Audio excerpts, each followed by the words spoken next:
Everyone warned her, "Don't take that job. He's heartless, cold, impossible to work for." But she had no choice. Bills were piling up, her little sister was sick, and opportunities were disappearing fast. So when the offer came to clean the mansion of a man known only for his money and his temper, she said yes. She expected cruelty. She expected silence. She expected to cry herself to sleep at night. But what she didn't expect was to live the best days of her life. Hey friend, thank you so much for clicking on this video. Whether you're here for the first time or you're one of our loyal story lovers, I appreciate you. If you enjoy powerful stories about transformation, kindness in unexpected places, and unforgettable moments that change lives, then you're in the right place. Go ahead and like this video, subscribe for more incredible stories, and share this with someone who still believes in second chances. Now, let's dive into the story of a woman who walked into a mansion with nothing and walked out with more than she ever dreamed. She took the job nobody wanted at the cruel millionaire's house and lived the best days of her life. The job posting had been up for 3 months with no takers. Work for the man they call the Ice King, they said, and you'll be broken within a week. Before we get deep into the story, please let me know in the comments where you're watching from. Hit subscribe if you're hooked in and ready to enjoy the story, because tomorrow I have another beautiful story to share with you, and I don't want you to miss it for anything. Now, let's get into the story. The fluorescent lights of the employment office buzzed overhead like angry wasps, casting a sickly yellow glow over the rows of worn plastic chairs. Zaria Mitchell clutched a resume, now soft from folding and unfolding, and stared at the job board that had become as familiar as her own reflection. 3 months. 3 months since she'd lost her position at the hotel when they downsized. 3 months of watching her savings evaporate like morning mist, of rationing meals, and choosing between electricity and rent. The woman behind the desk, Mrs. Patterson, with her perpetual scowl and coffee-stained blouse, barely looked up when Zara approached for the 4th time that week. "Still nothing suitable for someone with your limited experience," Mrs. Patterson said, her voice dripping with the kind of condescension that had become a soundtrack to Zara's recent life. Zara's fingers tightened around her resume. Limited experience. As if 5 years of managing a hotel's housekeeping staff, of juggling schedules and budgets, and 1,000 small crises that arose daily counted for nothing. As if her business degree earned through night classes while working 2 jobs was just paper. "There has to be something," Zara said, her voice steady despite the tremor in her hands. "I can clean, organize, manage." "Actually," Mrs. Patterson interrupted, her eyes suddenly gleaming with something that might have been malicious amusement. "There is one position. Been sitting here for months. Good pay, too. Live in household management for a private estate." Zara's heart leaped. "That sounds perfect. Why hasn't anyone?" "Because it's for James Harrison." Mrs. Patterson's smile turned sharp. "You know, the Harrison heir, the one they call the Ice King." The name hit Zaria like a physical blow. Everyone in the city knew about James Harrison, the billionaire who'd inherited his father's empire and somehow made it even more ruthless. The man who'd fired half his workforce without blinking, who demolished a community center to build another one of his glass towers, who reportedly went through household staff like tissue paper. "I've heard," Zara began, but Mrs. Patterson was already sliding a paper across the desk. Household manager live in salaries $85,000 a year, plus room and board. Mrs. Patterson's voice was almost sing-on now. "Of course, the longest anyone's lasted is 3 weeks. Most don't make it past the first day." Zara stared at the paper. $85,000. It was more than she'd made in 2 years at the hotel. It was enough to pay off her student loans, to help her mother with the medical bills that kept piling up, to finally get ahead instead of just surviving. "What happened to the others?" she asked quietly. Mrs. Patterson shrugged. "He's demanding, perfectionist, cold as winter. Some say he's just mean for the sake of being mean. Others say he's testing people, seeing how much they can take before they break." She leaned forward, conspirator ally. "Between you and me, I think he just likes watching people squirm. The smart thing would be to walk away. The safe thing would be to wait for something else. Something normal. Something that wouldn't require her to enter the lion's den." But Zara looked at her worn shoes, thought of the eviction notice folded in her purse, remembered her mother's tired voice on the phone, saying, "Don't worry about me, baby. I'll figure something out." What would you do if desperation met opportunity? But that opportunity came with a warning label. Share your thoughts below. "I'll take it," Zara said. Mrs. Patterson's eyebrows shot up. "You sure about that, honey?" "I mean, I admire the courage, but I'll take it," Zara repeated, her voice firmer now. "When do I start?" The Harrison estate sat on 12 acres of manicured perfection in the most exclusive part of the city, hidden behind iron gates that looked more like fortifications than decoration. As the taxi pulled up the circular drive, Zara pressed her face to the window, taking in the sprawling mansion that looked like it belonged to a movie about European royalty. The house itself was a masterpiece of modern architecture, all clean lines and floor-to-ceiling windows that reflected the afternoon sun like mirrors. Everything was pristine, calculated, cold, beautiful, but in the way that a museum was beautiful. You looked, but you didn't dare touch. The taxi driver whistled low. "This is where you're going to be working. Living," Zara corrected, though the word felt strange on her tongue. Could a place this perfect ever feel like home? "Rather you than me," the driver muttered, but he helped her with her 2 suitcases. Everything she owned in the world condensed into 2 battered cases that looked pathetic against the mansion's grandeur. The front door opened before she could knock, revealing a woman in her 50s with silver hair pulled back in a severe bun and the kind of posture that suggested military training. "Ms. Mitchell." The woman's voice was crisp, efficient. "I'm Helen Torres, Mr. Harrison's assistant. I'll be showing you to your quarters and explaining your duties." Zara followed Helen through a foyer that could have housed her entire apartment, past a staircase that curved like a work of art, through rooms that looked like they belonged in architectural magazines. Everything was white and silver and glass, beautiful, but somehow empty, as if no one actually lived here. "Mr. Harrison is very particular about his routines," Helen explained as they walked. "He rises at 5:30 a.m. coffee, black, no sugar. Should be ready by 5:45. Breakfast at 6 o'clock sharp. He works from his home office until noon, then has lunch, always something light, never the same thing twice in a week. He has various meetings throughout the afternoon, dinner at 7 p.m. precisely, and he retires to his study by 9 p.m. They climbed a smaller staircase to what Helen explained was the staff wing. "This will be your room," she said, opening a door to reveal a space that was larger than Zara's entire previous apartment. The room had its own bathroom, a small sitting area, and windows that looked out over the estate's gardens. "It's beautiful," Zara said honestly. "Mr. Harrison believes in treating his staff well as long as they meet his standards." Helen's tone suggested that meeting those standards was about as likely as winning the lottery. "Your duties will include managing the household staff, though at the moment that's just the groundskeeper and the cleaning service that comes twice a week. You'll also be responsible for Mr. Harrison scheduling his meals, maintaining his personal spaces, and ensuring the house runs smoothly." Helen handed her a thick folder.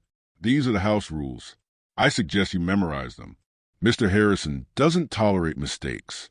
As Helen turned to leave, Zara found herself asking, "What happened to the others?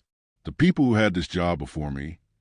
Helen paused at the door, her expression unreadable. "They discovered they weren't suited for the position." "But what does that mean exactly?" For a moment, Helen's professional mask slipped, revealing something that might have been pity.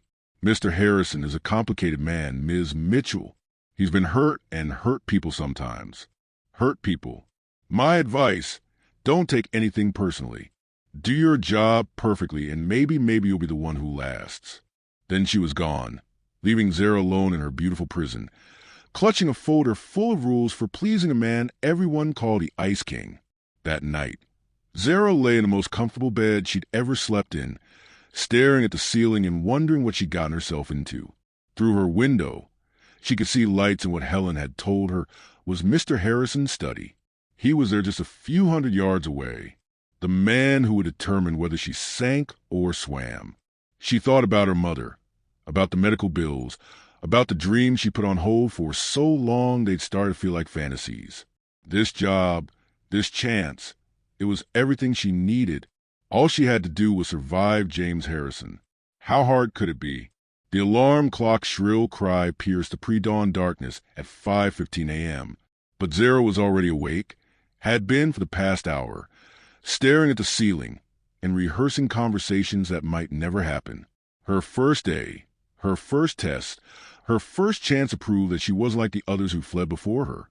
She dressed carefully in her best professional outfit, a black blazer and skirt that she'd worn to every important interview for the past 3 years. It was showing its age, but it was clean and pressed, and it made her feel like someone who belonged in a place like this, even if she wasn't sure she did. The house was tomb quiet as she made her way to the kitchen, her footsteps echoing on the marble floors despite her efforts to move silently. Everything was exactly as Helen had described. Coffee maker on the counter, premium beans in the cabinet, a precise schedule that left no room for error. 5:45 a.m. coffee ready. Black, no sugar. She'd barely finished brewing when she heard footsteps on the main staircase. Measured, deliberate, the sound of someone who expected the world to arrange itself around his schedule. Zara's hands trembled slightly as she poured the coffee into fine china cup Helen had specified, but she forced them steady. First impressions mattered, especially when you were trying to survive in a house that had claimed so many others. James Harrison entered the kitchen at exactly 5:46 a.m. The first thing that struck her was how different he looked from his newspaper photos. Those always showed him in expensive suits positioned against cityscapes or boardroom tables. His expression cold and calculating. In person, in the soft morning light of his own kitchen, he looked tired. There were lines around his eyes that spoke of sleepless nights, and his dark hair was slightly mussed, as if he'd been running his hands through it. He was tall, taller than she'd expected, with a kind of presence that filled a room even when he wasn't trying. His eyes, a pale blue that reminded her of winter sky, swept over her with the efficiency of someone conducting an inventory. Ms. Mitchell. His voice was deep, controlled, giving nothing away. I trust you found your accommodation satisfactory. Yes, sir. Thank you. She held out the coffee cup, noting how his fingers brushed hers as he took it. His hands were cold, she noticed, but steady. He sipped the coffee, his expression unchanging for a moment that stretched like eternity. He said nothing, just studied her over the rim of his cup. Then Helen briefed you on the morning routine. It wasn't a question, but she nodded anyway. Yes, sir. Breakfast at 6 o'clock. Would you prefer the usual, or the usual will be fine? He moved to the large windows that looked out over the estate's gardens. His back to her now. I assume you reviewed the house rules. Zara had memorized them. 47 specific guidelines covering everything from the proper way to arrange his meals to the exact temperature his office should be maintained at. No music during work hours. No personal phone calls on house phones. No rearranging of furniture without explicit permission. No entering his private study without invitation. Yes, sir. I have. Good. He turned back to her, and she caught something in his expression. A flicker of something that might have been surprise or perhaps disappointment. Most people find the rules restrictive. There was the first test, the moment when she could either crumble under the weight of his expectations or stand her ground. I find structure helpful, she said simply. It removes ambiguity. Something shifted in his eyes. Indeed, the next hour passed in careful choreography. She prepared his breakfast.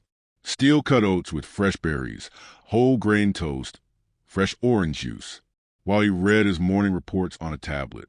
He ate in silence, his movements precise and economical. She cleaned around him, maintaining the invisible boundaries that the house rules had established. At 7:30, he rose to leave for his office. I'll be in meetings until lunch.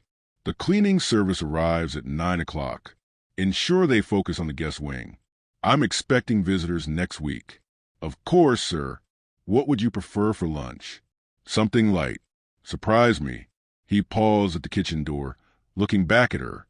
The last 3 household managers found that particular instruction challenging. The way he said it with a slight emphasis on last 3 made it clear this was another test. She met his gaze steadily. I like challenges, Mr. Harrison.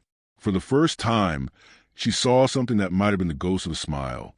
We'll see. The cleaning service arrived precisely at 9 a.m. Two women in their 40s who introduced themselves as Maria and Sophie.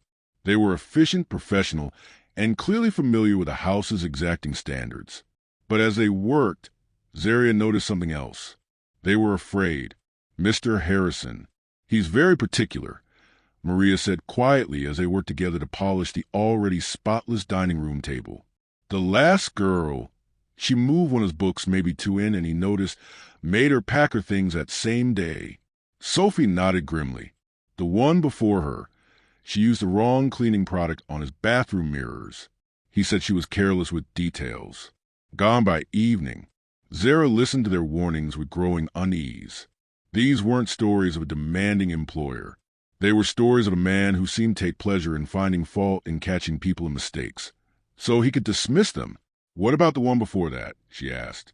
The two women exchanged glances. That was different, Maria said softly.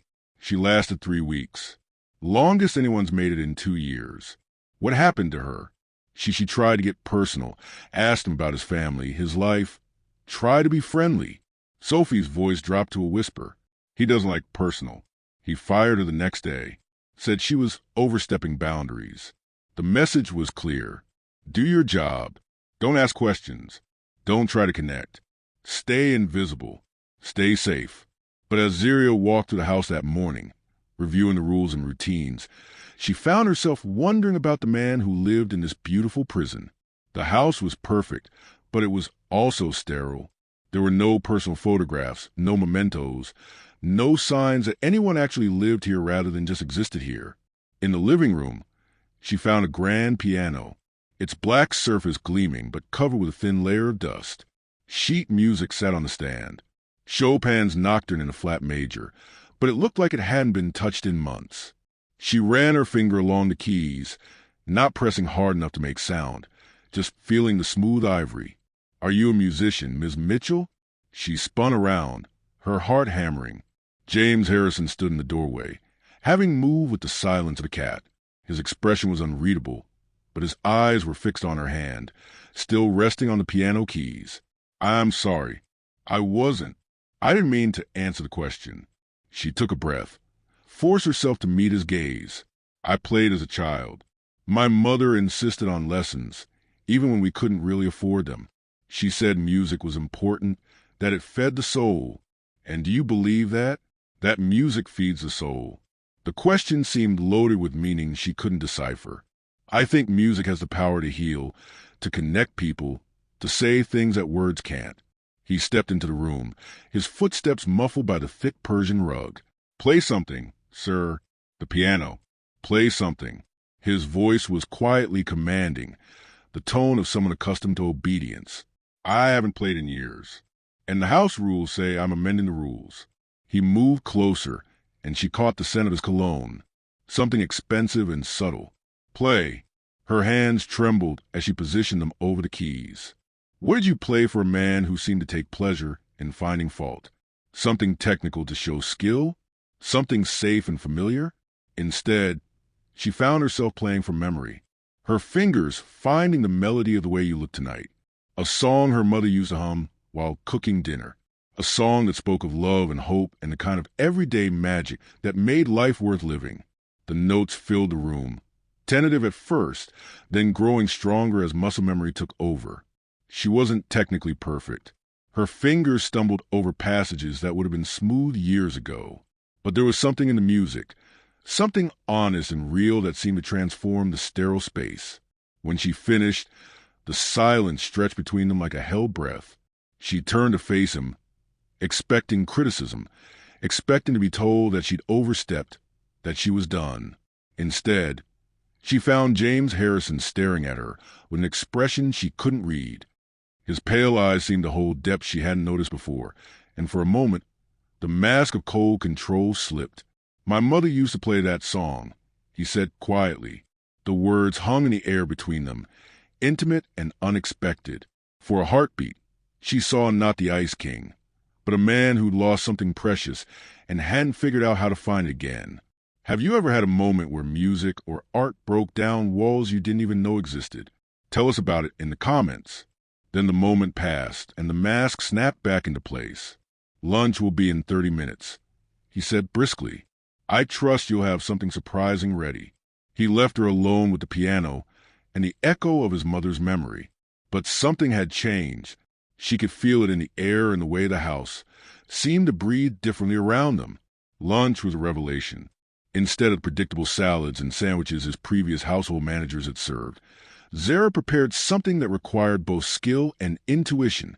A perfectly poached egg over mixed grains with a warm bacon vinaigrette accompanied by homemade focaccia bread that filled the kitchen with the scent of rosemary and sea salt. James Harrison ate in silence, but she noticed things. The way he savored the first bite, the slight nod of approval when he tasted the bread, the fact that he finished everything on his plate instead of picking at it like someone going through motions. "Where did you learn to cook like this?" he asked as she cleared his plate. "My mother. She said that cooking was an act of love, that you could tell everything about a person by how they fed the people they cared about." "And what does this meal tell you about me?" The question caught her off guard. She looked at him, really looked at him, taking in expensive clothes that couldn't quite hide the loneliness in his eyes, the perfect posture that spoke of someone always on guard. "It tells me you're hungry," she said finally, "not just for food, for something real." The words hung between them, bold and dangerous. She'd crossed a line, spoken a truth that violated every rule about maintaining professional distance. She waited for the explosion, for the cold dismissal, for the order to pack her things. Instead, James Harrison leaned back in his chair and studied her with those pale blue eyes. "You're not like the others." "No, sir, I'm not. They were afraid of me. I'm not afraid of you." "Perhaps you should be." But there was no menace in his voice, only curiosity. Zara met his gaze steadily. "I've been hungry, Mr. Harrison. I've been desperate and scared and pushed to the edge. I've had to choose between pride and survival, between what I wanted and what I needed. Fear is a luxury I can't afford." Something flickered in his expression. Surprise, perhaps, or recognition. "And what do you need, Ms. Mitchell?" "A chance. Just a chance to prove that I'm worth keeping around." "And what I need." She considered the question seriously, thinking of the dusty piano, the perfect but empty rooms, the way he'd said, "My mother used to play that song," like he was admitting to a secret. "I think you need someone who isn't afraid to tell you the truth. Someone who sees you as more than just your reputation." For a long moment, he said nothing. Then he stood, straightening his tie in a gesture that seemed more nervous than necessary. "We'll see how long that lasts," he said, but his voice lacked the cold edge it had carried that morning. As he left the kitchen, Zara allowed herself a small smile. She'd survived her first day. More than that, she'd made him curious about her, made him see her as something more than just another temporary employee. The real test, she knew, was just beginning. That evening, after James had retired to his study, Zara sat in her room, reviewing the day's events. She'd broken rules, touched his piano, spoken personally, challenged his assumptions about what he needed. By all accounts, she should have been packing her bags. Instead, she was still here, still employed, still curious about the man who lived behind walls of ice and expensive suits. Through her window, she could see the light in his study, and she wondered what he was doing in there, working late, reading, thinking about the day's unexpected conversations. She thought about the way he'd looked when she played piano, the vulnerability that had flickered across his features when he mentioned his mother. Everyone called him the Ice King, but ice could melt, ice could transform. Maybe that's what the others had gotten wrong. They'd tried to survive him, to endure him, to last long enough to collect their paychecks and move on. But maybe what James Harrison needed wasn't an employee who could withstand his coldness. Maybe he needed someone who could help him thaw. The second week at the Harrison estate fell into a rhythm that felt almost normal. Zara had learned the subtle art of reading James' moods. The way his shoulders tensed when he was frustrated with a business call, how he drummed his fingers on his desk when he was thinking through a problem, the slight softening around his eyes when she brought him coffee, exactly the way he liked it. She'd also learned that the Ice King reputation wasn't entirely undeserved. She'd witnessed him reduce a contractor to stammering apologies over a 2-day delay in garden maintenance. watched him fire his accountant over a phone call that lasted exactly 3 minutes. Seeing him dismiss a potential business partner with such cold efficiency that the man left looking like he'd been physically struck. But those moments of ruthless control were balanced by others. Quieter moments when his guard slipped just enough to let her glimpse the man beneath the reputation. Like the morning she'd found him standing at the kitchen window, watching a family of deer graze in the early morning mist, his expression soft with something that might have been longing. Or the way he'd started lingering at the breakfast table, not quite ready to retreat to his office, as if he was hungry for conversation as much as food. The piano had become their unspoken meeting ground. Each morning after he'd finished his coffee and before he disappeared into his world of conference calls and contracts, she would play never anything too bold or presumptuous, just gentle melodies that seemed to ease the tension in his shoulders that made the sterile kitchen feel almost warm. He never asked her to play, never commented on her song choices, but he never left during the music either. And she began to notice the way his breathing slowed, the way his hands unclenched from the tight fists he didn't seem to realize he was making. On Thursday morning of her second week, everything changed. She was preparing his usual breakfast when she heard voices in the foyer. Helen's crisp, professional tone, and another voice lighter, more musical. A woman's laugh echoed through the marble halls, bright and careless in a way that seemed to make the house itself recoil. "James, darling, I hope you don't mind me stopping by unannounced. I was in the neighborhood and thought..." Oh, the woman who swept into the kitchen was everything Zara was not. Tall, blonde, draped in designer clothes that probably cost more than Zara's annual salary. Her smile was perfect, her makeup flawless, her presence commanding in the way of someone who never doubted their welcome anywhere. James followed her into the kitchen, his expression carefully neutral, but Zara caught the tension in his jaw, the way his hands had returned to those tight fists. "Victoria," he said, his voice carrying a warning that the woman either didn't hear or chose to ignore. "Don't look at me like that. I know we said we'd give each other space, but that was 3 months ago, and I think we both had enough time to..." Victoria's gaze landed on Zara, and her smile sharpened. "Oh, you must be the new help." The dismissal in her voice was absolute. Zara might as well have been a piece of furniture for all the consideration she was given. "Ms. Mitchell is my household manager," James said quietly, but there was steel in his voice now. Victoria's laugh was like breaking glass. "Of course she is. How quaint. I suppose after the disaster with the last few, you had to scrape the bottom of the barrel." The words hit like a physical blow. Zara felt heat flood her cheeks, felt the familiar burn of humiliation that she'd hoped to leave behind. She kept her eyes fixed on the breakfast she was plating, her hands steady despite the tremor she felt in her chest. "Victoria." James's voice was sharp now, cutting. "That's enough." "What?" "I'm just saying. You're saying things that aren't welcome in my house." He moved closer to Victoria, his posture shifting into something that reminded Zara of a predator. "I think you should leave." Victoria's perfect composure cracked slightly. "James, you can't be serious. We have history. We have nothing." The words fell like stones into still water. "We had nothing 3 months ago, and we have nothing now. I made that clear when I asked you to leave. Then you were angry. You were hurting because of what happened with your father's will. And you weren't thinking clearly. I was thinking perfectly clearly." James's voice was deadly quiet now. "I was thinking about someone who claimed to love me, but only showed up when she needed something. I was thinking about someone who couldn't be bothered to attend my father's funeral, but had plenty of time to contest his will. When she realized she wasn't getting what she expected, the silence that followed was deafening." Victoria's face had gone pale beneath her perfect makeup, and for a moment, Zara glimpsed something raw and desperate in her eyes. "That's not fair," Victoria whispered. "You know that's not how it was, don't I?" James stepped back, his expression shuddering. "Helen will show you out." Victoria's gaze darted between James and Zara, and something ugly flickered across her features. "I see you've replaced me with the help. How democratic of you." "I haven't replaced you with anyone," James said coldly. There was nothing to replace. After Victoria left, the kitchen felt like a battlefield. James stood by the window, his back rigid, his hands clenched at his sides. Zara continued preparing his breakfast, moving quietly around the space, unsure whether to speak or maintain the silence. Finally, she placed his plate on the table. "Breakfast is ready, Mr. Harrison." He turned and she saw something broken in his eyes, something that made her chest ache. "I'm sorry," he said quietly. "You shouldn't have had to witness that." "It's fine," she said, though they both knew it wasn't.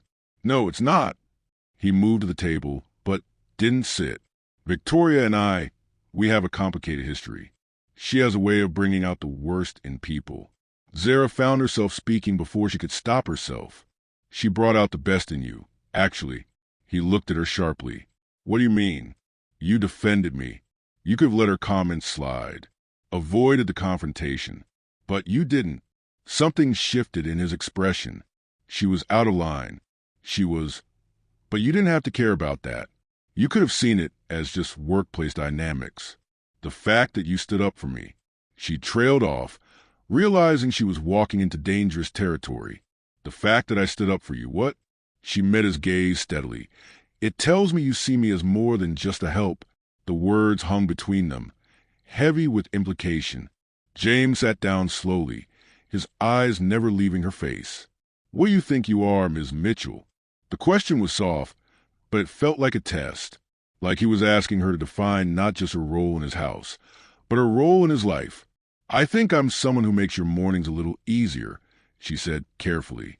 "Someone who knows how you like your coffee and doesn't judge you for needing your routine. Someone who—" She hesitated, then took the leap. "Someone who plays piano in the mornings because it makes you smile even when you don't realize you're smiling." His breath caught barely audible, but she heard it. "You do that for me." "I do a lot of things for you, Mr. Harrison. The question is whether you're ready to let me." What does it mean to truly see someone? Not just their job or their role, but who they really are underneath. Share your thoughts below. That afternoon, James broke his usual routine. Instead of working in his office until evening, he appeared in the kitchen where Zara was preparing dinner. "Would you like to see the gardens?" he asked, his voice carrying a hesitation she'd never heard before. She looked up from the vegetables she was chopping, surprised. Yes, I like that." They walked through the estate's grounds in comfortable silence, James pointing out features of the landscape that had been designed by his father years ago. The gardens were beautiful but formal, everything carefully controlled and maintained. "It's lovely," Zara said and meant it, "but it feels a bit sterile," James suggested. "I was going to say lonely." He stopped walking, turning to look at her. "Lonely. It's perfect," she said carefully. "Every plant in its place. Every path precisely maintained. But there's no wildness, no surprises, no places where something might grow just because it wants to, not because it was planned." James was quiet for a long moment. "My father believed in control, in order. He said that chaos was the enemy of success." "And what do you believe?" "I used to believe the same thing." He started walking again, his pace slower now. Control meant safety. Order meant predictability. If you could control every variable, you could prevent disappointment. "And now I'm not sure." He stopped beside a fountain, its water cascading in perfect measured arcs. "You've been here 2 weeks, Ms. Mitchell. Longer than anyone in the past year. Do you know why?" She shook her head. "Because you don't try to control me. You don't try to manage me or manipulate me or change me. You just exist alongside me. Like, you're content to be here without needing me to be anything other than what I am." The honesty in his voice made her chest tight. "Is that so unusual?" "In my experience, yes." He turned to face her fully. "People want things from me. Money, connections, access, status. Even Victoria, especially Victoria. She loved the idea of being with a Harrison. She loved the lifestyle, the recognition, the power that came with my name. But she never loved me. How do you know? Because when things got difficult, when my father died and the will was contested, and suddenly the future of the Harrison fortune was uncertain, she disappeared. She showed up at the lawyer's office to see what she might inherit. But she couldn't be bothered to show up at the funeral to comfort me while I buried my father." The pain in his voice was raw, unguarded. Zara felt the urge to reach out to offer comfort, but she held herself back. "I'm sorry," she said simply. "Are you? Or you just say what you think I want to hear?" The question was sharp testing. She considered her answer carefully. "I'm sorry that the person you trusted with your heart proved unworthy of it. I'm sorry that you learned you couldn't count on someone when you needed them most. But I'm not sorry that she's gone, because someone who would treat you that way doesn't deserve to be in your life." He stared at her for a long moment, something vulnerable flickering in his eyes. "You have very strong opinions about people you've never met. I have strong opinions about people who hurt the ones I care about." The words slipped out before she could stop them. The admission hung between them like a confession, too honest and too revealing. "You care about me." His voice was barely above a whisper. She struggled for words, for some way to take back the truth she'd accidentally revealed. "I care about doing my job well. I care about making sure you're comfortable in your own home. I care about that's not what you said. I know what I said. Do you? Because what you said was that you care about me. Not my comfort, not my schedule, not my requirements. Me?" She looked away, focusing on the fountain's perfect arcs of water. Would that be so terrible? It would be dangerous for who? For both of us. He stepped closer, and she could smell his cologne again, could feel the warmth of his body, despite the cool evening air. "I don't know how to do this, Ms. Mitchell. I don't know how to let people close without giving them the power to destroy me." "You don't have to know," she said softly. "You just have to try. And if I hurt you, if I disappoint you the way I've disappointed everyone else, then I'll survive it." She turned to face him, meeting his gaze with all the courage she could muster. "I've survived worse things than disappointment, Mr. Harrison. But I might not survive, always wondering what could have been if we'd been brave enough to try." For a moment, she thought he might reach for her. His hand twitched at his side, and his eyes searched her face as if he was trying to memorize every detail. Then his phone buzzed, shattering the moment like broken glass. He pulled it from his pocket, glancing at the screen, and his expression immediately hardened. "I have to take this," he said, his voice once again controlled. "Professional. It's about the Singapore deal." And just like that, the walls were back up, the moment lost. He walked away, already answering the call, leaving her alone by the fountain with its perfect, predictable arcs of water. But something had changed. Something had shifted in the careful balance they'd maintained for 2 weeks. The question was whether that change would bring them together or tear them apart. That night, Zara lay in her bed, listening to the house settle around her. She could hear James moving around in his study, the soft sounds of papers rustling, the occasional murmur of his voice as he made late-night calls. She thought about the way he'd looked at her in the garden, the vulnerability in his voice when he talked about Victoria, the moment when she hoped he might reach for her. She was falling for him. There was no point in denying it anymore. Somewhere between morning coffee and evening routines, between piano music and honest conversations, she'd lost her heart to a man who might not know how to love her back.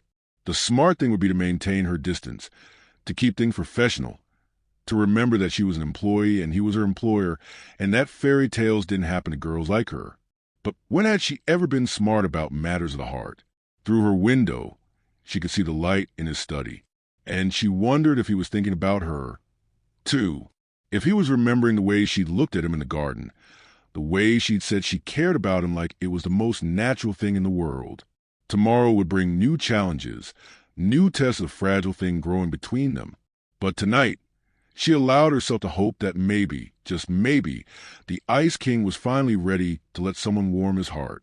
The question was, would he let it be her? The call came at 3:47 a.m. on a Tuesday, shattering the quiet of the Harrison estate like a bomb going off. Zara awoke to the sound of James's voice echoing through the halls, sharp and commanding even in the pre-dawn darkness. "What do you mean the Singapore deal is off? That's impossible. We had confirmation yesterday." That she pulled on her robe and padded quietly to her door, listening to the one-sided conversation that was growing more heated by the moment. "No, you listen to me, Davidson. This company has been hemorrhaging money for months while you've been playing politics instead of doing your job. If you think I'm going to let you..." The sound of something being thrown, a book perhaps or a paperweight, echoed through the house. Then silence. 20 minutes later, Her phone rang. Ms. Mitchell. James's voice was tightly controlled, but she could hear the strain underneath. I need you to prepare the house for guests, corporate executives, board members, lawyers. They'll be arriving throughout the day, of course. How many should I prepare for? 15, maybe 20. And a pause. Call the catering service. This isn't a social gathering. It's a war council. By 7 o'clock a.m., the Harrison estate had transformed into a battlefield. Men in expensive suits arrived in gleaming cars, their expressions grim, their voices carrying the weight of crisis. Zaria moved through the house like a ghost, ensuring coffee stayed hot, that documents were copied, that the powerful men reshaping James' world had everything they needed. She caught fragments of conversation as she worked. Market manipulation, insider trading allegations, SEC investigation, hostile takeover. Each phrase fell like a stone into still water, sending ripples of dread through the house. And through it all, James stood at the center of the storm, his control absolute and terrifying. This was the Ice King in his element, the man who'd built an empire on ruthlessness and precision. But Zara saw what the others didn't, the tension in his shoulders, the way his hands trembled slightly when he thought no one was looking, the hollow exhaustion in his eyes. At noon, Victoria arrived. She swept into the house like she owned it, her blonde hair perfectly styled, her designer suit armor bright in the afternoon sun. Behind her came a man Zara didn't recognize, tall, silver-haired, with a kind of predatory smile that made her skin crawl. "James, darling," Victoria called out, her voice carrying through the house like a bell. "I came as soon as I heard. Such terrible news about the Singapore investigation." Zara was arranging lunch in the dining room when she heard James's response. Cold and cutting. "What do you want, Victoria?" "To help, of course. This is Charles Brennan. He's with Morrison and Associates. They specialize in corporate crisis management. I have lawyers, not like Charles. He's creative. He knows how to make problems disappear." The conversation moved into James's office, but not before Zara caught the look Victoria threw her way. Triumphant, possessive like a cat who'd cornered a mouse. The afternoon stretched like torture. More lawyers arrived, more whispered conversations, more documents that painted an increasingly bleak picture. The Singapore deal, worth hundreds of millions, was dead. Worse, the investigation was expanding, looking into other Harrison Industries transactions, other deals that might not withstand scrutiny. At 4 p.m., Helen found Zara in the kitchen, her face pale and drawn. "They're saying it could be criminal charges," Helen whispered. "They're saying someone leaked information to the SEC, someone with inside access to company documents." Who would do that? Someone with a grudge? Someone who wanted to hurt him? Helen's voice dropped even lower. "They're looking at everyone who's had access to his personal spaces, his home office, his private files." The implication hit Zara like a physical blow. "They think it was me. They think it was someone with household access." Yes, the leak came from documents that were kept here in his private study. Zara's world tilted. "But I've never been in his study. The rules specifically." "I know, but appearances matter. And right now, you're the newest person with access to the house." Helen's expression was full of pity. "I'm sorry, Zara, but they're going to need someone to blame. And Helen," James's voice cut through the kitchen like a blade, "I need to speak with Ms. Mitchell." Alone, Helen disappeared, leaving them facing each other across the kitchen island that had become their morning ritual, their safe space. Now it felt like a chasm. "Is it true?" Zara asked quietly. "Are they saying I leaked those documents?" "Some people are suggesting that possibility." "Yes, but you know I didn't. You know I would never." "Do I?" His voice was calm, controlled, but there was something brittle underneath. "You've been here 3 weeks, Ms. Mitchell. 3 weeks in which you've had access to my home, my routine, my private conversations. You've seen my schedule, my habits, my vulnerabilities." The word vulnerabilities hit her like a slap. "You think I use what you shared with me against you? I think you're a woman who was desperate when she came here. A woman facing eviction, mounting bills, a mother with medical expenses. I think someone like that might be tempted by the right offer. What are you saying? I'm saying that Victoria's friend, Mr. Brennan, has done some research. He's discovered that someone matching your description was seen at the Morrison and Associates offices last week. Someone who signed in using the name Z. Mitchell. The blood drained from Zara's face. That's impossible. I've never been to any law office. I've barely left this house in 3 weeks. Then you won't mind if we search your room. If we examine your phone records, your bank accounts, your recent communications. You want to search my room? The betrayal in her voice was absolute. You want to treat me like a criminal. I want to protect myself. I want to protect my company, my employees, my future. I want to do what I should have done from the beginning. Trust no one, including me, especially you. The words fell between them like a wall being built, brick by brick. Zara stared at the man she'd grown to love, the man who'd shared his vulnerabilities with her, who defended her against Victoria's cruelty, who'd looked at her in the garden like she was precious. You don't believe me, she said quietly. I can't afford to believe you. That's not the same thing. It's the only thing that matters. She nodded slowly, something dying in her chest. I see. So this is how it ends. The moment things get difficult, you assume the worst. You assume I'm just like Victoria, just like everyone else who's betrayed you. You're not like Victoria. No, I'm worse, aren't I? Because she at least had the decency to be obviously mercenary. I fooled you into thinking I might actually care. Did you? The question was so quiet, she almost missed it. Did you fool me? She looked at him, really looked at him, taking in the exhaustion, the fear, the desperate need for control that was eating him alive.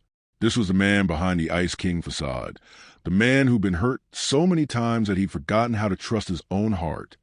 No, she said finally, I didn't fool you. What I felt for you is real.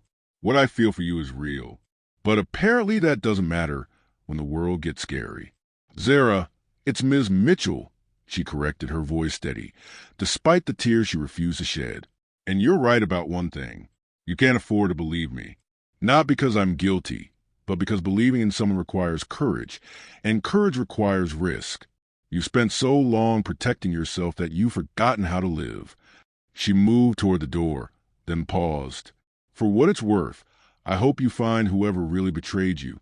I hope you get your Singapore deal back, and your company, and your perfect control life. But mostly, I hope someday you find someone brave enough to love you despite your cowardice. Where are you going to pack? Helen can search my room, examine my phone, do whatever needs to be done to clear my name. But I won't stay where I'm not trusted. I won't stay where I'm not wanted. I never said you weren't wanted.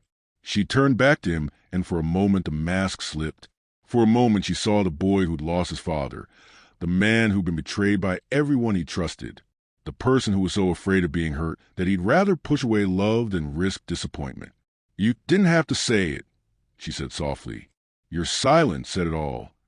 Zara was folding her clothes, the same worn pieces she'd arrived with 3 weeks ago when she heard shouting from downstairs. Male voices angry and overlapping. Then James's voice cutting through the chaos like a knife. What do you mean fabricated evidence? She crept to her door, listening despite herself. The security footage from the Morrison building. Someone was saying it's been doctored. The timestamp shows last week, but the metadata reveals it was created yesterday. Someone with professional editing skills created a composite image using photos from social media and security databases. Who would do that? Someone who needed a scapegoat? Someone who wanted to deflect attention from the real leak. Victoria's voice, sharp and offensive. This is ridiculous. Why would anyone go to such lengths? Because James's voice was deadly quiet. Now, the real leak came from someone with access to both my private files and my personal schedule. Someone who knew exactly when I'd be distracted, when the house would be full of people, when they could slip into my study without being noticed. James, you're being paranoid. Am I? Charles, would you mind explaining to everyone how you knew that Ms. Mitchell had access to my study? Because according to the house rules, household staff are expressly forbidden from entering that space. Silence. In fact, James continued, the only people who have access to my study are Helen, myself, and my girlfriend, the woman I've been seeing for the past 2 months, who knows my schedule, who has keys to every room in this house, who was notably absent from my life during the Singapore negotiations because she was supposedly giving me space. More silence than the sound of papers rustling. "Helen," James called out, "would you please show Mr. Brennan and Miss Victoria to the door? And Charles, if I ever see you near my property again, I'll have you arrested for trespassing."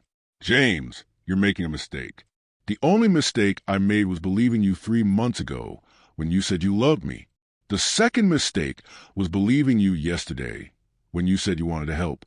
But the biggest mistake I made was 30 minutes ago when I accused an innocent woman of betraying me instead of trusting what I knew in my heart to be true."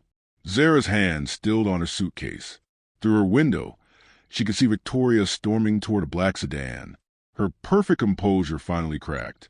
Charles Brennan followed, his phone pressed to his ear, his expression grim. A soft knock at her door made her turn. "Ms. Mitchell."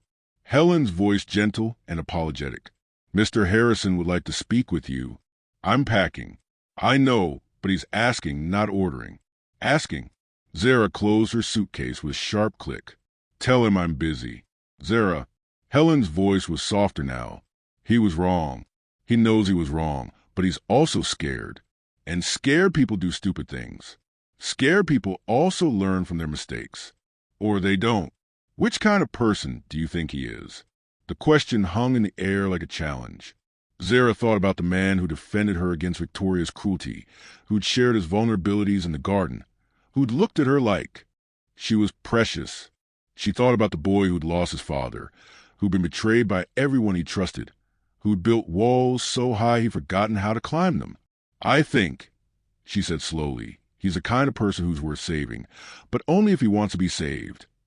"Then maybe you should ask him." She found James in his study, standing at the window that looked out over the gardens. His shoulders were slumped, his hands loose at his sides, and for the first time since she'd known him, he looked defeated. "You were right," he said without turning around. "Victoria played me. She and Brennan manufactured evidence, created a false trail, tried to frame you for something you had no part in. I know, I heard the shouting." The whole house heard the shouting. She stayed by the door, not trusting herself to move closer. "The question is, what are you going to do about it?" "I'm going to destroy them, both of them. I'm going to make sure they never work in this industry again." That's not what I meant." He turned then, and she saw the devastation in his eyes. "Then what did you mean?" "I meant, what are you going to do about us? About the fact that you threw away something real, because you were afraid it might be false." "I don't know." The honesty in his voice was raw, painful. "I don't know how to trust anymore. Zara, I don't know how to let people close without expecting them to hurt me." "So you hurt them first?" "Yes. And how's that working out for you?" He laughed, a sound devoid of humor. "It's not. It's killing me slowly but surely. I'm 43 years old, and I have everything I thought I wanted. Money, power, success, and I'm miserable. I'm alone." I may struggle for words. "I'm empty." "You don't have to be." "Don't I? Look at my track record. My father who loved his company more than his son. My mother who died when I was 12 and left me with a man who thought emotions were weakness. Victoria who saw me as a bank account with good genetics. Every relationship I've ever had has been about what I could provide, not who I am. Except one." "Which one?" "The one you just destroyed out of fear." Have you ever been so afraid of being hurt that you sabotaged something good before it had a chance to hurt you? How do you learn to trust again when trust has been weaponized against you? Share your thoughts below. He stared at her, and she saw the moment when understanding dawned. "You're saying you love me. I'm saying I loved you. Past tense. I loved a man who played piano with dusty keys and looked at me like I was a miracle. I loved a man who defended me against cruelty and shared his vulnerabilities in a garden full of perfect flowers. I loved a man who was brave enough to let me see behind his walls. And now I'm looking at a man who's so afraid of being hurt that he'll choose loneliness over love. A man who's so convinced everyone will betray him that he betrays himself first." "Zara, no." She held up a hand, stopping him. "You had your chance to trust me. You had your chance to believe in what we were building together. Instead, you chose fear. You chose suspicion. You chose to protect yourself at the cost of everything else. I made a mistake. You made a choice. There's a difference. Then what do I do now? How do I fix this? She looked at him, really looked at him, taking in the desperation, the regret, the love that he was finally allowing himself to feel. You don't fix it, she said quietly. You don't get to hurt someone and then demand they make it better. You don't get to push someone away and then expect them to come running back when it's convenient. So that's it. It's over. That's up to you, James. Because here's the thing. I'm not going anywhere. I'm not Victoria. I'm not going to disappear the first sign of trouble or run away when things get hard. But I'm also not going to stay somewhere I'm not valued, somewhere I'm not trusted, somewhere I'm treated like a suspect instead of a partner. What are you saying? I'm saying that if you want me to stay, you need to give me a reason. Not a salary, not a job, not a place to live. A reason. Something that tells me you see me as more than just another person who might betray you. And if I can't, then I'll pack my bags and leave, and you'll get exactly what you've always said you wanted. A life where no one can hurt you, because no one gets close enough to matter. The silence stretched between them like a chasm. James stared at her, and she saw him struggling with fear, with pride, with the walls he'd built so carefully over the years. I don't know how, he said finally. I don't know how to trust someone when trust has been weaponized against me. I don't know how to love someone when love has always come with conditions. Then learn what if I can't? Then you'll spend the rest of your life wondering what could have been if you'd been brave enough to try. She turned to leave, then paused at the door. For what it's worth, James, I think you're worth the risk. I think you're worth the effort, worth the patience, worth the possibility of being hurt. But you have to think so, too. Zara, wait. I'll be in my room for the next hour, finishing my packing. If you decide you want to try, really try, you know where to find me. She left him standing in his study, surrounded by the artifacts of his successful solitary life, and wondered if he was brave enough to choose love over fear. The next hour would tell them both everything they needed to know. 53 minutes. That's how long James Harrison stood in his study, staring at the door Zara had walked through, paralyzed by the weight of a choice that would determine the rest of his life. Around him, the remnants of his corporate crisis lay scattered. Documents, phone records, the debris of Victoria's betrayal. But none of it mattered now. Not the Singapore deal, not the SEC investigation, not the millions of dollars hanging in the balance. None of it mattered because he just realized that everything he thought he wanted was worthless without someone to share it with. 53 minutes of wrestling with fears that had shaped him since childhood. 53 minutes of hearing his father's voice echoing in his head. Trust no one, James. In the end, the only person you can count on is yourself. But what if his father had been wrong? What if the price of that safety was a lifetime of loneliness? At 54 minutes, he moved. The knock on Zara's door was soft, hesitant. Nothing like the commanding presence she'd grown accustomed to. She looked up from her packed suitcase, her heart hammering against her ribs. Come in. James entered slowly, as if he were walking into a courtroom where his fate would be decided. He looked different somehow. Younger, more vulnerable, stripped of the armor of confidence that usually surrounded him. I've been thinking, he said, his voice barely above a whisper. About what? About the first morning you played piano for me. Do you remember what song it was? The question caught her off guard. Yes. The way you look tonight. Do you know why I asked you to play? She shook her head. Because for the first time in years, I heard something in this house that sounded like home. Not just a place where I existed, but a place where I could actually live. He took a step closer, his hands trembling slightly. I haven't felt that since my mother died. James, please let me finish. I need to say this before I lose my courage. He took a shaky breath. You were right about everything. About Victoria, about the investigation, about me. I am a coward. I've spent so many years building walls that I forgot what they were supposed to protect. What were they supposed to protect? My heart, my capacity to love, my ability to trust. His voice cracked slightly, but somewhere along the way, the walls became a prison. I locked everyone out, including myself. Zara sat on the edge of her bed, her hands folded in her lap. What changed? You did. You walked into my kitchen 3 weeks ago and started playing music that made me remember who I used to be. You talked to me like I was a person, not a bank account or a business opportunity. You saw through all my defenses and somehow found something worth caring about. I saw you, James, the real you, the one you've been hiding from the world. I know, and it terrified me because if you could see the real me, then you had the power to destroy me. So when things got difficult, when I got scared, I did what I always do. I pushed you away before you could hurt me. But I wasn't going to hurt you. I know that now. I think I knew it then, too. But I was too frightened to trust what I knew. He moved closer, close enough that she could see the tears gathering in his eyes.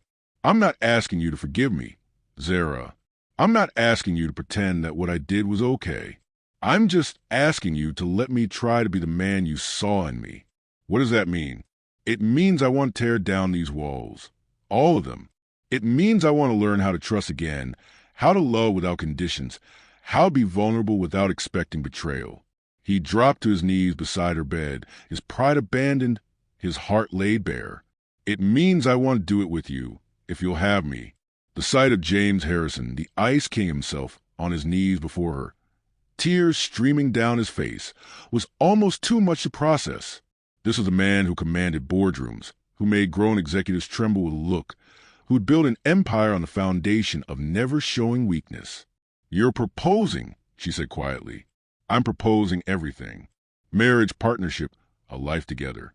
I'm proposing that we turn this house into a home, that we fill it with music and laughter and all the messy, wonderful chaos that comes with actually living instead of just existing. James, I know I don't deserve you. I know I've given you every reason to walk away and no reason to stay, but I'm asking anyway because for the first time in my life, I'm more afraid of living without you than I am of being hurt by you. She stared at him, this powerful man reduced to raw vulnerability, and saw the boy who'd lost his mother, the son who'd been shaped by a father's fears, the person who'd spent decades protecting himself from a world that seemed determined to wound him. Get up, she said softly. Zara, get up, James. Please. He rose slowly, uncertainty flickering across his features. She stood as well, facing him across the small distance that felt like a chasm. Do you know what I was going to do after I left here? She asked. He shook his head. I was going to go back to my tiny apartment, if I could convince the landlord to let me stay. I was going to find another job, probably for half the salary, and I was going to pretend that these 3 weeks never happened. I was going to convince myself that what I felt for you was just gratitude, just a natural response to someone who'd given me a chance when no one else would. And now I'm looking at a man who's brave enough to ask for something he's never had before. A man who's willing to risk everything for the possibility of love.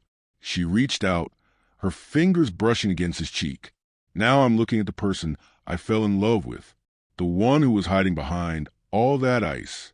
Does that mean? It means I need to know that this is real, that when things get difficult again, and they will, you won't shut me out, that when you're scared or hurt or confused, you'll talk to me instead of pushing me away. I promise.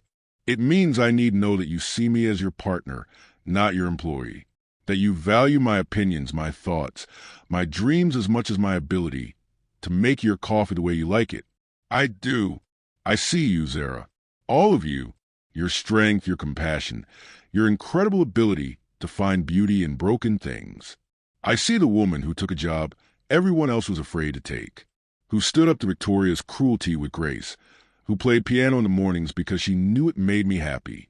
And I need to know that you're ready to let me love you, not just a successful businessman, not just a billionaire heir, but the man who gets lonely in the evening and who still misses his mother, and who's afraid sometimes that he's not worthy of being loved. I'm ready. His voice was barely a whisper. I'm scared, but I'm ready. She studied his face, searching for any sign of the walls that had defined him for so long. Instead, she saw only openness, vulnerability, love offered without conditions or expectations. Then yes, she said, stepping into his arms. Yes to everything. Yes to marriage. Yes to partnership. Yes to turning this house into a home. Yes to you, James Harrison, exactly as you are. He held her then desperately as if she were the only thing keeping him tethered to the earth. She felt his tears against her hair, felt the way his body shook with relief and joy and the overwhelming emotion of finally letting someone in.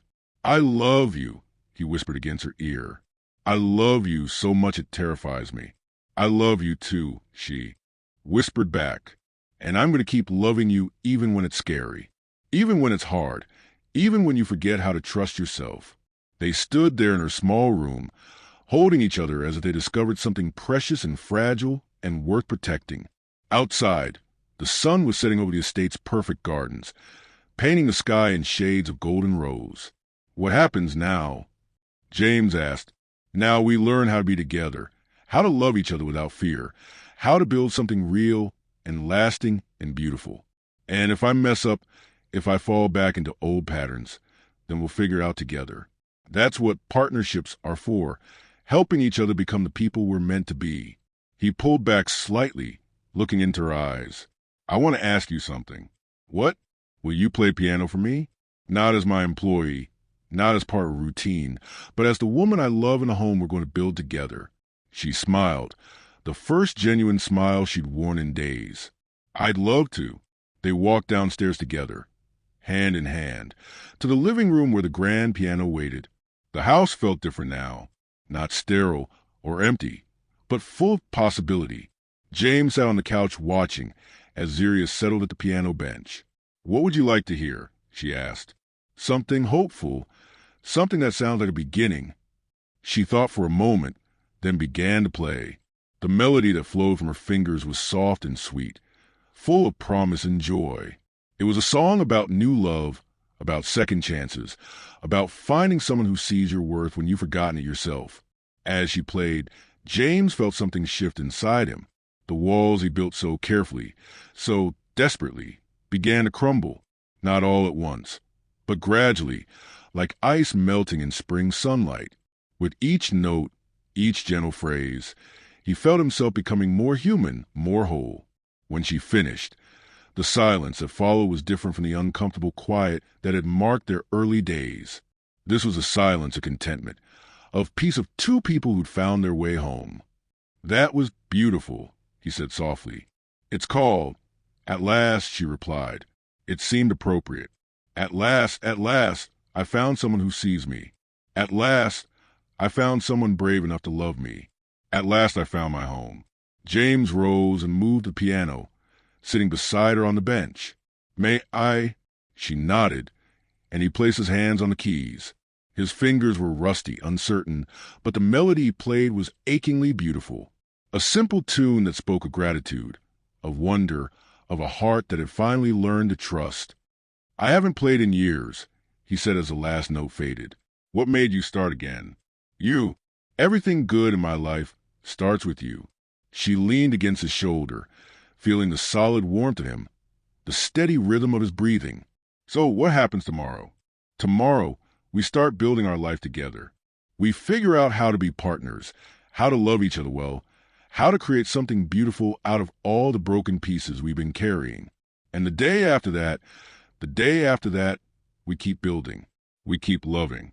We keep choosing each other, even when it's difficult, even when old fears try to resurface." And 50 years from now, he turned to look at her, his eyes bright with tears and hope and a love so deep it took her breath away. 50 years from now, I want to be sitting right here on this piano bench with you. I want to be playing music with a woman who taught me that home isn't a place, it's a person. I want to be grateful every single day that I was brave enough to choose love over fear. What does it mean to choose love over fear? How do you build trust when it's been broken?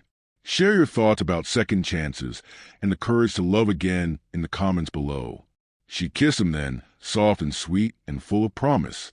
When they parted, she whispered, "I love you, James Harrison. All of you, the Ice King and the gentleman, the successful businessman and the frightened boy, the person you've been and the person you're becoming. And I love you, Zara Mitchell, soon to be Zara Harrison. If you'll have me, I'll have you. All of you, for better or worse, for richer or poorer, in sickness and in health, for all the days of our lives." Is that a yes? That's a yes to everything. To love, to partnership, to building a life together. to taking a job nobody wanted and discovering it was exactly what I needed, what we both needed, what we both needed. As evening fell over the Harrison estate, the two of them sat at the piano playing music that filled the house with warmth and joy, and the sound of walls coming down. The ice had finally melted, replaced by something infinitely more precious, the warmth of a love that was brave enough to risk everything for the promise of everything. Later, much later, James would look back on this moment as the night his real life began. Not the life of success and achievement and careful control, but the life of connection and vulnerability and love without conditions. The life that started when a desperate woman took a job nobody wanted and discovered that sometimes the greatest risks yield the greatest rewards. And Zara would remember this as the night she learned that some fairy tales are real. Not because they're perfect, but because they're worth fighting for, worth the risk of heartbreak, worth the courage to trust, worth the leap of faith that love requires. The house that had once been a mausoleum of loneliness became a sanctuary of love. The man who'd been called the Ice King learned to let his heart melt, and the woman who'd taken a job nobody wanted discovered that she'd found exactly what she'd been searching for all along. Not just employment, not just security, not just survival, but home, partnership, love without limits. The best days of her life had only just begun. Epilogue. 1 year later. The Harrison estate buzzed with life and laughter, a stark contrast to the sterile perfection it had once embodied. Children's voices echoed from the gardens where James had installed a playground, their joy mixing with the sound of piano music drifting from the open windows. Zaria Harrison, the name still made her smile, stood in the kitchen that had become the heart of their home, preparing lunch for the family gathering celebrating their first wedding anniversary. The kitchen was no longer pristine and untouchable. It bore the beautiful chaos of a life fully lived. Flowers from their garden brightened the counters. Family photographs lined the walls, and the morning's coffee cups sat companionably in the sink. "Need any help?" James asked, wrapping his arms around her from behind. From a man who once fired someone for moving a book 2 inches. "I think I can manage." He laughed, the sound rich and unguarded. "I was a monster, wasn't I? You were scared. There's a difference. How did you know I'd be worth saving?" She turned in his arms, studying the face that had become more precious to her than breath itself. The lines around his eyes spoke of laughter now instead of stress, and his smiles came easily, naturally, because I saw who you were underneath all that ice. I saw the man who played piano when he thought no one was listening, who looked at gardens with longing, who defended me when he didn't have to. I'm glad you took the job nobody wanted. I'm glad you were brave enough to let me love you. Through the window, they could see their guests arriving. Helen and her husband, Maria and Sophie from the cleaning service, who become dear friends. Colleagues from James' company who'd watched their boss transform from the Ice King into someone capable of joy. "Are you happy?" James asked, the question carrying the weight of all their shared history. "I'm living the best days of my life," she replied, echoing the words that had started their journey. "Every single day with you is the best day of my life. Even when I'm being impossible, especially then, because impossible James is still my James." He kissed her then, soft and sweet, and full of the promise of all the tomorrows they'd build together. When they parted, he whispered, "Thank you for what? For taking the job nobody wanted. For staying when I gave you every reason to leave. For teaching me that love isn't a weakness. It's the greatest strength of all. Thank you for being worth the risk." Later, as their friends and family gathered around the piano for the impromptu concert that had become their tradition, Zara looked around at the life they'd built together. The house was no longer perfect, but it was perfect for them, full of music and laughter and the beautiful imperfection of real love. She thought about the desperate woman who'd walked into an employment office a year ago, willing to take any job, any chance, any hope of survival.